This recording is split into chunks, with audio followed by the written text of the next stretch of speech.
I am currently laying on a $200,000 bed made of horsehair. Today I'm going to tell you everything that comes with this bed and find out exactly what it's like to sleep on it. Shoot. Oh, are you kidding me? The creator of the bed is Sweden-based bedmaker Hastings. The company has been making beds for 168 years, and it makes the most expensive beds in the world.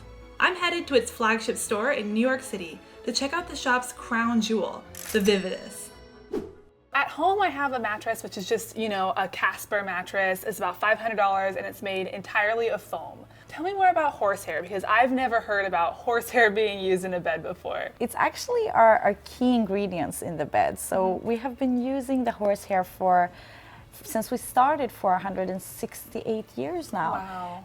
And we actually use it because when you look at it really, really closely, it's like a cylinder, which means that moisture runs just pass through it, so it dries up really quickly. And when we sleep, we sweat a lot, and it needs to dry up really quickly, otherwise it would damage our sleep. So here's an example from another bed model, but if we start looking at it, this is actually the horsehair, so you can touch and feel it. I'm also holding it here, so it's actually the tail that is being used. Okay. And it's not from a live horse, so it's a byproduct, and it's curly, which makes it really comfortable and fluffy. And it's completely steamed and washed, which means that even if you're deadly allergic to horsehair, you wouldn't feel anything. According to Hastings, the allergens are destroyed through a process of sanitizing the horsehair by heating it up to 140 degrees Celsius. This is how the knot is, because horsehair is straight from the beginning. Yeah. So after it's being steamed and washed, it's made in this special knot, not like I'm doing now, and kept like that for months. And then when we cut it open and do like this, you see it's curly, it gets fluffy. That makes sense. That's how it becomes. So you're not getting like special curly hair horses. No. You're getting straight horsehair and making it curly. Yes, by this knot. Oh, okay. That makes so much more sense. In my head, I was imagining horses with big fluffy tails, and I was No. thinking to myself, maybe I didn't know as much did about I? horses as I thought I did. It must be the cotton that adds the softness, right? Exactly. I mean, if you touch it, it's fluffy. It's layers and layers of Yeah, it. it's so but fluffy. Definitely the mix, that's what makes it so comfortable. How is it made step by step? It takes 350 hours to make. 350 hours to make one bed? Yes. As you know, we have a topper, we have the mattress, and we have the frame. And who's making that bed? So we have actually a Vividis atelier, a special sector in our factory in Sweden, in a small town called Köping. And it's only certain people that are certified craftsmen and women that are allowed to craft this bed. The first Vividis ever made is actually one of the craftsmen's own bed. Since we have 14 master craftsmen, they all do a special part of the bed.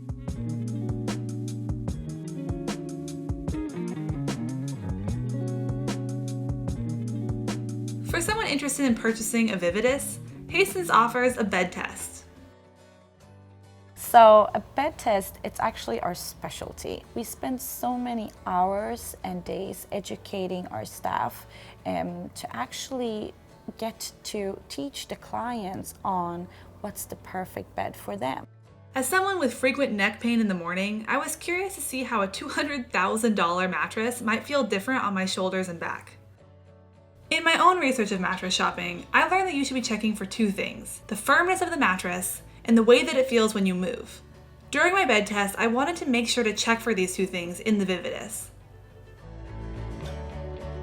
We will actually start by looking at how you're actually sleeping in the bed. And we don't recommend two pillows, so we'll actually remove one of these. All right. So am I supposed to sleep like this? I mean, this is the ideal. Oh, okay. But when we look at the spine, we actually want it to be completely straight. So this is actually a really good tension for you at the mattress. What we want it to do is actually to hug each and every part of your body. I can really feel that. Every little crevice of my body feels supported. I normally sleep on my side with my hand under the pillow like this. Okay.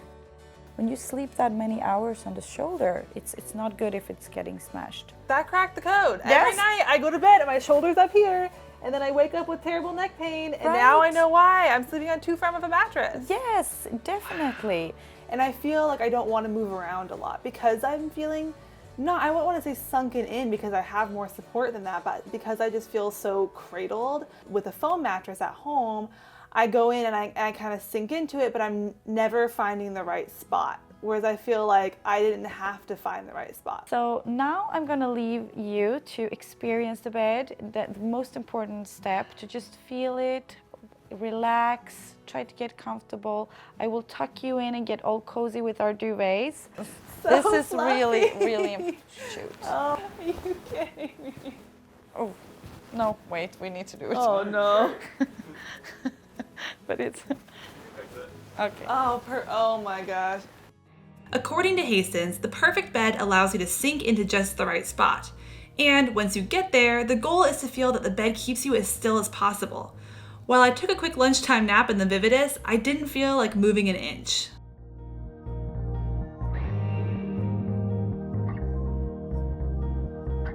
This is genuinely the funniest thing I've ever seen in my entire life.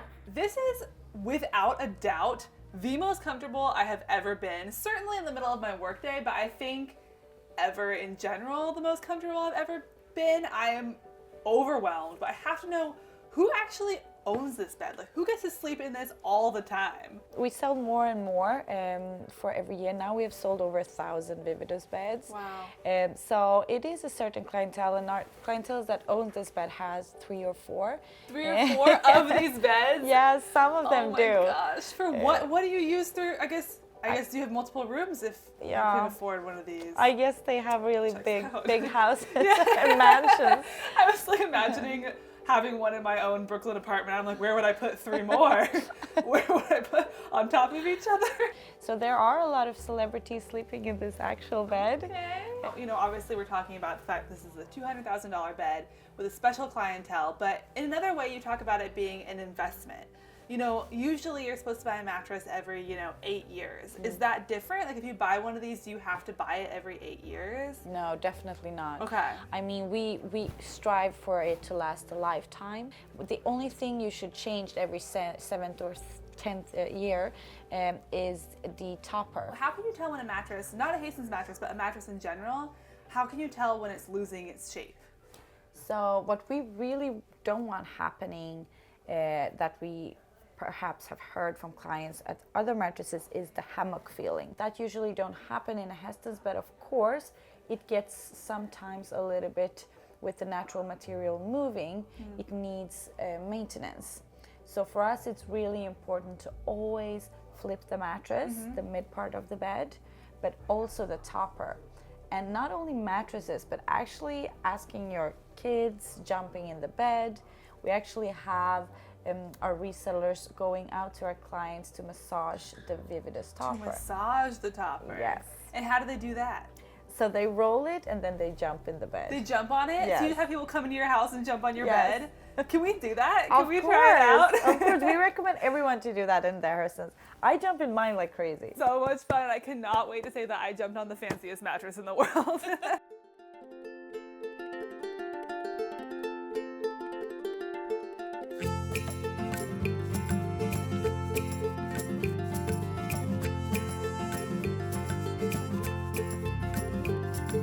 Don't smile on your sleeve. Yeah, I think it's a little too stock footage right now.